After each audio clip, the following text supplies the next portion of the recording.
How can you be oppressed but you live in the UK? Makes zero sense. It's definitely a victim mindset. That's what I'm saying, fam. Now, maybe back in the 50s and 60s when my Jamaican people came over, yeah, they experienced oppression. They experienced racism. No blacks, no Irish, no dogs on the pubs and that. And allegedly, you know, like when you go into the toilets, you've got the cubicles where you can sit down and do your business. The doors are really high, so people can't see you. So you've got privacy. I saw a photo of back in the day. Obviously, the whites and that, they had privacy when they went to go and use the toilet. They had the high doors so no one could see them. But the coloured people, black people, they didn't have as much privacy. The doors were really low down to the point where when a man's sitting on the toilet, everyone and anyone can see them. Yeah? That's obviously trying to emasculate them and, you know, shame them and that. Not giving them no privacy. Not treating them like they're an equal. Treating them like they're a subpar, second-class citizen and that. But that was back then, in the 50s and 60s and that. Yeah, things were hard, things were rough. But nowadays, like, I wasn't born in the 80s, but I'm confident to say, like, definitely the 90s onwards and that, there was no black oppression. Racism wasn't like that. Today, there is still racist people and that. But all of this systemic racism and that is bullshit. Nonsense. Do you know why certain people want there to be allegedly systemic racism and that? It's an excuse for failure. Let me tell you something right now. 95% of people walking planet Earth are failing or failures right now, regardless of their colour of skin. But certain people that look like me, they want to use the colour of their skin as to why they're failing. It's not. I'm telling you, if you apply yourself, if you put in the work, if you make sacrifice, if you don't become a consumer, you can make something of yourself. You can be successful. There are opportunities, especially in countries like England, America, probably Germany and Holland and that. You can make something of yourself. But people want to try and attribute the fact that they're lazy and they don't want to put in the work and the effort and that. They want to attribute that to, well, it must be because of systemic racism. Mentioned this plenty of times, but I'll mention this again. There was one on one podcast, they were talking about racism and systemic racism and all this crap. And the youth was saying, I was working at TGI Fridays for 6 years. I never got promoted to a manager. But the people them that didn't look like me, they came after me, like, you know, they've been working there a few months and they got promoted to manager and that. And he's saying that it's racism. I'm thinking to myself, like, it's not racism. Maybe you just weren't fit to be a manager. You ever thought about that? Maybe you just weren't qualified to be a manager. Maybe you didn't have the personality traits to be a manager. Man want to be turning up to work 10 minutes late every day. Want to be the first man out the door. Don't want to work overtime. Fam, that's not the qualities of being a manager. If you want to be a manager, you got to be the first man in the door, last man out of the door. You got to be willing to work overtime. You got to be willing to work overtime for free. You got to be willing to, let's say when you get promoted to manager, cut these friendship ties that you had with your work colleagues and potentially fire them if they're not pulling their weight. If you're not willing to, when you become a manager, if you're not willing to fire your former work colleagues because they're not pulling their weight, but then you're not management material. This is what comes with it. Everyone wants an excuse for not making something of themselves. Oh, the reason why I'm not successful in that is because some sort of depression and that. It's bullshit. I don't believe in no oppression, no black oppression, nothing. Yeah? No depression, nothing. Man, there's someone, I ain't going to mention their name, but a YouTuber was moaning for years talking about YouTube shadow ban. And then when their subscriber account,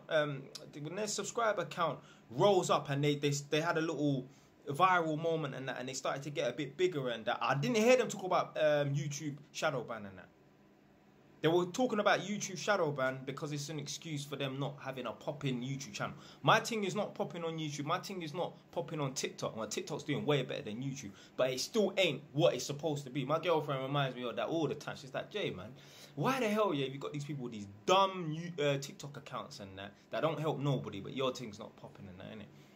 I don't know why my thing's not popping, but I'm definitely not going to put it down to no sort of social media shadow ban. No way. I don't make excuses. So all of this black oppression, systemic racism, and that depression, YouTube shadow ban, it's all an excuse for not getting the results that they want. So there ain't no systemic racism, man. Maybe back in the day, not nowadays, man. You could be anything you want. You put the fucking hard work in. My girl's a Ross Clark mortgage broker, and nowhere on their applications asks you what your race is. They don't even give a damn about what sort of job you do, as long as you're employed. As long as you're willing to put in the hard work and that, you can buy a property, you can buy multiple properties and become financially free. Even if you're a Ross Clark bin man, you can work at Asda. Don't think you need to just be an electrician or a tradesperson or a doctor or a lawyer to become a multiple property owner. Fucking my girl done a mortgage for a girl who was doing videos on TikTok. The girl's on, a few £1,000s a month and that. She was able to buy a property from social media. Imagine sitting in your yard thinking, blood, like what I do on the camera. And she said it's some bullshit as well, like some kind of emo business, the girl, some shit that people that watch me wouldn't watch, yeah? Imagine that, sitting in your yard thinking, you know what, I got this house, I acquired this yard, just doing what I like to do on TikTok, getting paid from social media and that. So anyone can make it. It don't matter what sort of environment you come from. It don't matter if you come from the bottom.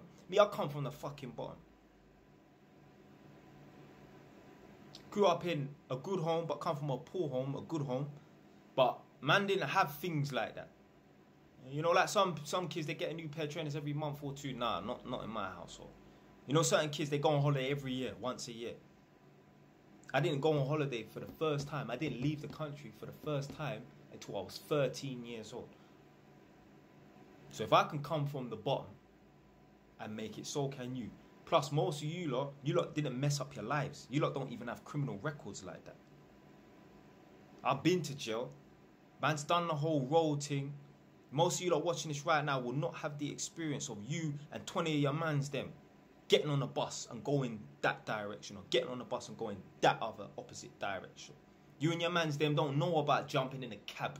There's 8 of you, but you're in a 7-seater cab. Certain men are sitting on top of each other's laps to go over there and do something you're not supposed to do. You might not know about, something just happened, boy, and man are scared to leave their house because, you get me, man might be at large to the Jakes and that, they're looking for us. So I come from all of that and been able to make something of myself. So if you ain't done none of that, and you ain't experienced no prison, you ain't been stabbed, you ain't been rushed, you ain't been on no ride outs, nothing. You ain't had the police lick off your door bare times. Man had the police come for me when I wasn't even on road. I told you lot already, I was in prison during the London riots. So most of you lot was about during the London riots. Whether you participated or not, you lot was on road. I weren't about. I was in prison during the London riots, and the police licked off my door. I'm there thinking, when my mum told me that the police came to the yard once I got released a few weeks after the London riots ended, I'm thinking that they went to my house thinking that I was involved. Nah, they're all looking for me because they had intelligence. That man was trying to make some money and that.